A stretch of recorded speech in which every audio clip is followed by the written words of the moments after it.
Angel enemies are the fifth type of enemies introduced in the game.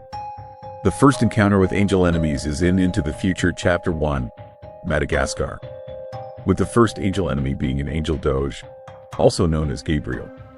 Unless you've been living under a rock, you should know that enemies with a trait can be countered by specific cats and abilities. Take Rocker Cat as an example, a rare gacha cat with the ability to resist damage, which allows him to have 4 times more HP against angel enemies. Angel is the most dangerous trait we have discussed so far, with him being buffed to insane amounts that no cat alive can stand a chance. Who are the most endgame enemies though? And how can such an unstoppable trait be defeated? Well, I'm glad you asked. But before we start, it is important to mention this is the 5th part in an 11-part series discussing every single trait in the game. I want to create the biggest Battle Cats community for guides like these, so make sure to subscribe to join the Empire and watch our next video about metal enemies. You can also watch the entire 11-part series on our channel starting from red enemies. Some of the enemies I will discuss at the end of this video might just be the most threatening enemies the game has to offer. But before we get there, we have to start in the early game. What is the early game? While some may think it's the entirety of Empire of Cats, it is very wrong. You see, compared to the amount of content the game has, the early game lasts all the way until the end of Into the Future Chapter 3. Gabriel is the first and most basic angel enemy you will encounter in the early game. He is very similar to the Black Doge, except it has lower damage and range, which it trades for area attack, more HP, and movement speed. Compared to Doge Dark, it also gives less money per kill, but it is still considered to be quite a weak peon you can take care of easily. One of the best anti-angel cats is Ramen Cat, the true form of Rocker Cat, that has immense stats against angels, and is in fact the reason they became so overpowered in the first place. But that's a story for another time. Just keep his name in mind, he'll be featured in this video a lot. Even though this enemy is in the early game section, it is no joke, even in later parts of the game due to it often being buffed. Angelic Gory, compared to Black Gory, has a lot more health, attack, and DPS, with fewer knockbacks and a trait with much less accessible power creep. Once again, a great unit to use is Ramen to tank his attacks, and Sanzo Cat makes a comeback here, due to his talent that allows him to target angels.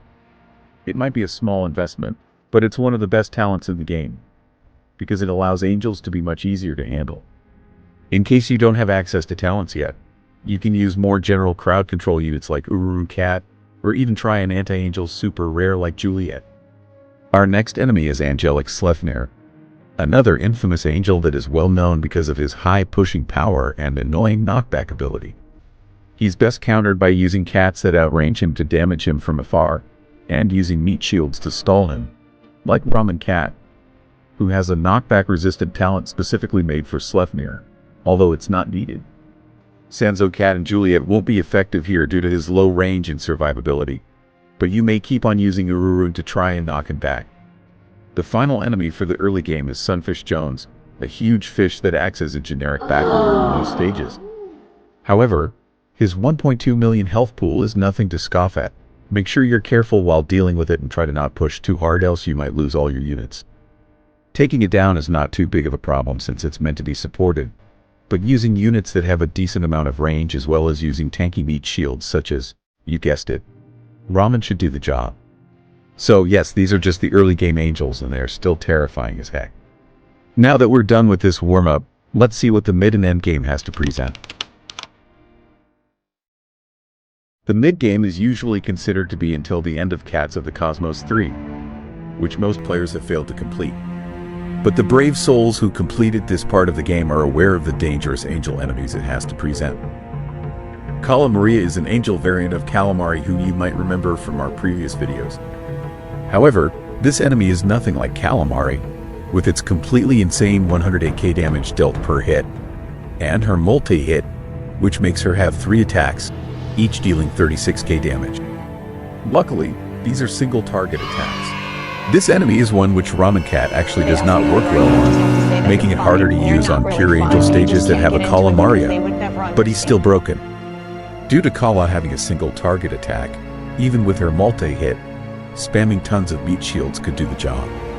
Borafim is an angel variant of Boar that is quite similar to Razorback, with 1.4 million health and over 48,000 DPS. Fortunately, he has 5 knockbacks to stop him from pushing so hard. Sanzo Cat is amazing here as well with his angel targeting talent, and if you still don't have it, Juliet or Thaumaturge are very effective as well. Ramen can tank a couple hits from him, which makes him great for stalling, but even with all these great counters, this guy is not a joke at all. Winged Pig is our final enemy for the mid-game section, and by far one of the most annoying. She can dramatically weaken your units and make your attackers irrelevant. Paired with 800k health and her being supported by other units, she can be very threatening to the average player. A great counter to her is Cyborg Cat, as she can outrange her and is immune to weaken. Make sure to stall her with high HP meat shields like Ramen Cat. Okay, Mr. Cat, these enemies still seem somewhat manageable if you know what you're doing. That might be true, but I promise you, this is not going to be the case as we move on to the endgame. Starting up, we have Saint Dober, who is an angel variant of Dober Page D. He trades the wave for surge attacks and has 1.8 million horsepower with 13,000 DPS. Ranged attackers are crucial against Dober, since his Surge and Omnistrike can delete attackers that don't have good range. The only way I would recommend you face this monstrosity if you want any chance to tell the story is with talented Sanzo, Juliet, and Mushroom. Surge immune units are also very important for this. Next up, we have Great Angel Chibinal, who is an angel and Colossus enemy acting like a mini Clynal in late ult. While he has low health, he can be insanely scary because of his debuffing capabilities. This house-sized enemy is in a way similar to Taki, as he has a blind spot in which you can get fast units like Kinkin into, or abuse his low damage counts and chip at him with Nala or Housewife. By now you should have Mushroomcat, who is basically Courier but with angel targeting, so he could do some serious job here. Rajakong is basically Rajin Gori on steroids, featuring 3x the HP, an Omni Strike with 50 piercing range, immunity to waves and surges, and a chance to create a level 2 wave. Ramen Cat stands absolutely no chance here, even he cannot overpower this beast. If you want even the slightest chance of success here, you will be required to bring other crowd control options like Thaumaturge Cat to weaken, although she isn't very reliable, and talented Fiend Cat to knock him back. This enemy is so deadly that Mushroomcat was made to counter Rajakong, and if you even want to think about defeating such a man, he should always be used. Enemies like these are not made for anyone, and I send serious prayers to the souls who encounter such. But wait, there is an enemy even more terrifying and powerful than this beast who is truly unstoppable. This enemy will be discussed in my Metal Enemies video releasing this Monday.